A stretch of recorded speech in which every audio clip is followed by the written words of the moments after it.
ਅੱਜ ਅਸੀਂ ਤੁਹਾਨੂੰ ਗੁਰੂ ਰਵਿਦਾਸ ਜੀ ਦੀ ਇੱਕ ਛੋਟੀ ਜਿਹੀ ਕਹਾਣੀ ਦੱਸਣ ਜਾ ਰਹੇ ਹਾਂ।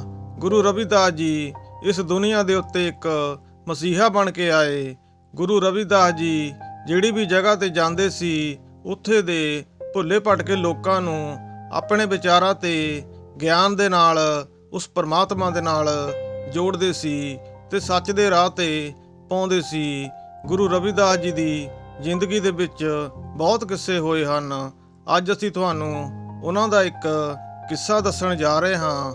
ਗੁਰੂ ਰਵਿਦਾਸ ਜੀ ਨੇ ਇੱਕ ਸ਼ਿਕਾਰੀ ਤੋਂ ਇੱਕ ਹਿਰਨੀ ਦੀ ਕਿਸ ਤਰ੍ਹਾਂ ਜਾਨ ਬਚਾਈ ਸੀ ਜੋ ਉਸ ਨੂੰ ਮਾਰਨ ਲੱਗਾ ਸੀ।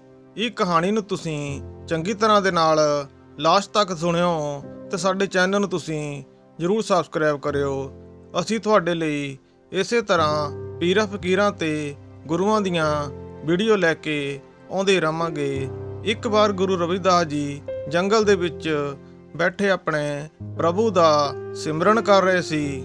ਉਸ ਦਿਨ ਜੰਗਲ ਦੇ ਵਿੱਚ ਠੰਡੀ ਠੰਡੀ ਹਵਾ ਵੀ ਚੱਲ ਰਹੀ ਸੀ। ਇੱਕ ਸ਼ਿਕਾਰੀ ਹਿਰਨੀ ਦੇ ਪਿੱਛੇ ਉਸ ਨੂੰ ਮਾਰਨ ਵਾਸਤੇ ਲੱਗਿਆ ਹੋਇਆ ਸੀ। ਉਹ ਹਿਰਨੀ ਗੁਰੂ ਰਵਿਦਾਸ ਜੀ ਦੇ ਕੋਲ ਆ ਕੇ ਰੁਕ ਗਈ। ਗੁਰੂ ਰਵਿਦਾਸ ਜੀ ਤਾਂ ਖੁਦ ਜਾਣੀ ਜਾਣ ਹਨ। ਉਹ ਸਮਝ ਗਏ ਸੀ ਕਿ ਹਿਰਨੀ ਦੀ ਜਾਨ ਖਤਰੇ ਵਿੱਚ ਹੈ। ਫਿਰ ਗੁਰੂ ਰਵਿਦਾਸ ਜੀ ਨੇ ਉਸ ਹਿਰਨੀ ਦੇ ਉੱਤੇ ਹੱਥ ਫੇਰਿਆ ਤਾਂ ਆਪਣੇ ਮਨ ਦੇ ਵਿੱਚ ਕਹਿ ਦਿੱਤਾ, ਤੂੰ ਫਿਕਰ ਨਾ ਕਰ, ਮੈਂ ਹੈਗਾ ਆ। ਫਿਰ ਥੋੜੇ ਟਾਈਮ ਦੇ ਬਾਅਦ ਉਹ ਸ਼ਿਕਾਰੀ ਵੀ ਹਿਰਨੀ ਦੇ ਕੋਲ ਆ ਗਿਆ। ਫਿਰ ਉਸਨੇ ਕਿਹਾ ਕਿ ਇਹ ਸਾਡਾ ਸ਼ਿਕਾਰ ਹੈ, ਤੁਸੀਂ ਇਸ ਨੂੰ ਸਾਨੂੰ ਦੇ ਦਿਓ। ਫਿਰ ਗੁਰੂ ਰਵਿਦਾਸ ਜੀ ਨੇ ਕਿਹਾ ਕਿ ਇਹ ਸ਼ਿਕਾਰੀ, ਤੈਨੂੰ ਇਸ ਹਿਰਨੀ ਦੇ ਵੱਲ ਦੇਖ ਕੇ ਤਰਸ ਨਹੀਂ ਆ ਰਿਹਾ। ਦੇਖ ਇਸ ਦੀਆਂ ਅੱਖਾਂ ਦੇ ਵਿੱਚੋਂ ਕਿੱਦਾਂ ਹੰਝੂ ਆ ਰਹੇ ਹਨ। ਇਹ ਰੋ ਰਹੀ ਹੈ, ਇਹ ਕੁਝ ਕਹਿਣਾ ਚਾਹੁੰਦੀ ਹੈ। ਫਿਰ ਹਿਰਨੀ ਨੇ ਕਿਹਾ ਕਿ ਮੇਰੇ ਬੱਚੇ ਘਰ ਦੇ ਵਿੱਚ ਹਨ, ਉਹ ਬਹੁਤ ਛੋਟੇ ਹਨ।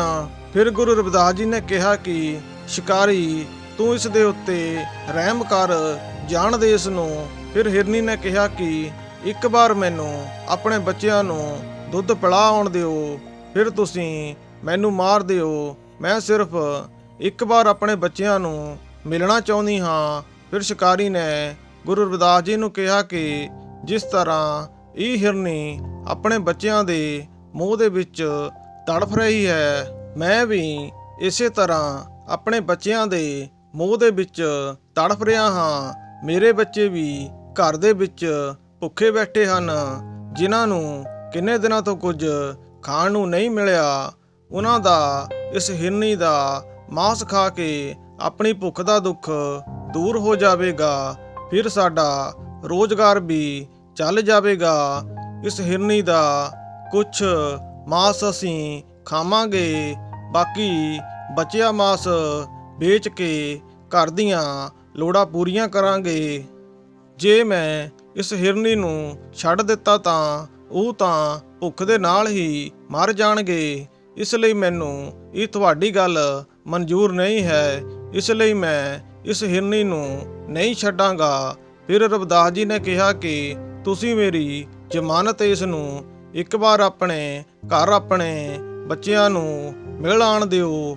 ਫਿਰ ਸ਼ਿਕਾਰੀ ਨੇ ਕਿਹਾ ਕਿ ਤੁਸੀਂ ਇਸ ਜਾਨਵਰ ਤੇ ਕਿਸ ਤਰ੍ਹਾਂ ਵਿਸ਼ਵਾਸ ਕਰ ਸਕਦੇ ਹੋ, ਇਹ ਵਾਪਸ ਆ ਜਾਵੇਗੀ। ਫਿਰ ਗੁਰੂ ਰਵਿਦਾਸ ਜੀ ਦੀਆਂ ਕਹੀਆਂ ਹੋਈਆਂ ਗੱਲਾਂ ਤੇ ਸ਼ਿਕਾਰੀ ਨੇ ਵਿਸ਼ਵਾਸ ਕੀਤਾ। ਉਸ ਨੇ ਉਸ ਹਿਰਨੀ ਨੂੰ ਛੱਡ ਦਿੱਤਾ। ਫਿਰ ਸੋਚਣ ਲੱਗਾ ਕਿ ਇਹ ਹਿਰਨੀ ਹੁਣ ਕਿੱਥੇ ਵਾਪਸ ਆਵੇਗੀ। ਉਹ ਉਦਾਸ ਜਿਹਾ ਹੋ ਕੇ ਬੈਠ ਗਿਆ। ਫਿਰ ਗੁਰੂ ਰਵਿਦਾਸ ਜੀ ਨੇ ਉਸ ਸ਼ਿਕਾਰੀ ਦੇ ਨਾਲ ਕੁਝ ਬਚਨ ਸਾਂਝੇ ਕੀਤੇ। ਫਿਰ ਗੁਰੂ ਰਵਿਦਾਸ ਜੀ ਦੀ ਬਾਣੀ, ਉਹਨਾਂ ਦੇ ਬੋਲ ਥੋੜੇ ਜਿਹੇ ਸਮੇਂ ਦੇ ਵਿੱਚ ਉਸ ਸ਼ਿਕਾਰੀ ਦੇ ਮਨ ਦੇ ਵਿੱਚ ਇਸ ਤਰ੍ਹਾਂ ਘਰ ਕਰ ਗਏ।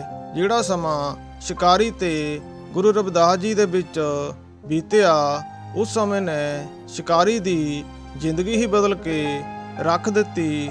ਫਿਰ ਉਹ ਸ਼ਿਕਾਰੀ ਕੀ ਦੇਖਦਾ ਹੈ, ਉਹ ਹਿਰਨੀ ਆਪਣੇ ਬੱਚਿਆਂ ਨੂੰ ਵੀ ਨਾਲ ਲੈ ਕੇ ਉਹਨਾਂ ਦੇ ਵੱਲ ਆ ਰਹੀ ਹੈ। ਉਹ ਸ਼ਿਕਾਰੀ ਦੇਖ ਕੇ ਹੈਰਾਨ ਹੋ ਗਿਆ, ਇਹ ਤਾਂ ਆਪਣੇ ਬੱਚਿਆਂ ਨੂੰ ਵੀ ਨਾਲ ਲੈ ਕੇ ਆ ਰਹੀ ਹੈ। ਫਿਰ ਉਹ ਹਿਰਨੀ ਗੁਰੂ ਜੀ ਦੇ ਚਰਨਾਂ ਦੇ ਵਿੱਚ ਆ ਕੇ ਬੈਠ ਗਈ। ਸ਼ਿਕਾਰੀ ਇਹ ਸਭ ਦੇਖ ਕੇ ਹੈਰਾਨ ਰਹਿ ਗਿਆ। ਫਿਰ ਸ਼ਿਕਾਰੀ ਨੇ ਆਪਣਾ ਸਿਰ ਗੁਰੂ ਰਵਿਦਾਸ ਜੀ ਦੇ ਚਰਨਾਂ ਦੇ ਵਿੱਚ ਰੱਖ ਦਿੱਤਾ। ਫਿਰ ਉਸਨੇ ਕਿਹਾ ਕਿ ਮੈਂ ਤਾਂ ਤੁਹਾਨੂੰ ਇੱਕ ਸਧਾਰਨ ਜਿਹਾ ਸੰਤ ਸਮਝਦਾ ਸੀ, ਤੁਸੀਂ ਤਾਂ ਉਸ ਪਰਮਾਤਮਾ ਦਾ ਰੂਪ ਹੋ ਜਿਨ੍ਹਾਂ ਦਾ ਹੁਕਮ ਜੰਗਲ ਦੇ ਜੀਵ ਜੰਤੂਆਂ ਉੱਤੇ ਵੀ ਚੱਲਦਾ ਹੈ। ਇਹ ਵੀ ਤੁਹਾਡੀ ਆਗਿਆ ਮੰਨਦੇ ਹਨ।